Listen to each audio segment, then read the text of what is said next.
తిరుమల శ్రీవారిని పలువురు రాజకీయ ప్రముఖులు దర్శించుకున్నారు. మాజీ హైకోర్టు న్యాయమూర్తి జస్టిస్ ఏవి రవీంద్రబాబు, తెలంగాణ మంత్రి శ్రీహరి, తమిళనాడు మంత్రి రామచంద్రన్ విరామ సమయంలో వేర్వేరుగా ఆలయంలోకి వెళ్లి శ్రీవారి మూల విరాట్ దర్శించుకుని మొక్కులు చెల్లించుకున్నారు. అనంతరం ఆలయ అధికారులు స్వామివారి పట్టు వస్త్రంతో సత్కరించి తీర్థ ప్రసాదాలను అందజేశారు. కార్తీక మాసంలో స్వామివారిని దర్శించుకోవడం చాలా ఆనందంగా ఉందన్నారు మంత్రి వాకిటి శ్రీహరి. 2 తెలుగు రాష్ట్రాల ప్రజలపై స్వామివారి దీవెనలు ఉండాలని కోరినట్లు మంత్రి శ్రీహరి తెలిపారు.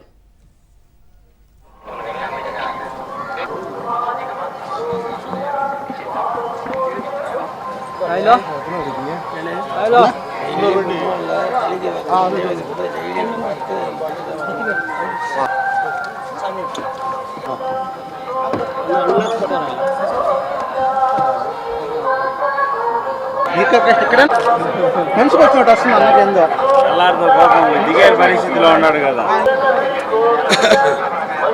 బ్రహ్మముహూర్తాన కలియుగ ఆరాధ్య దేవుడు శ్రీ వెంకటేశ్వర స్వామి వారిని దర్శించుకోవటం పూర్వజన్మ సుకృతం.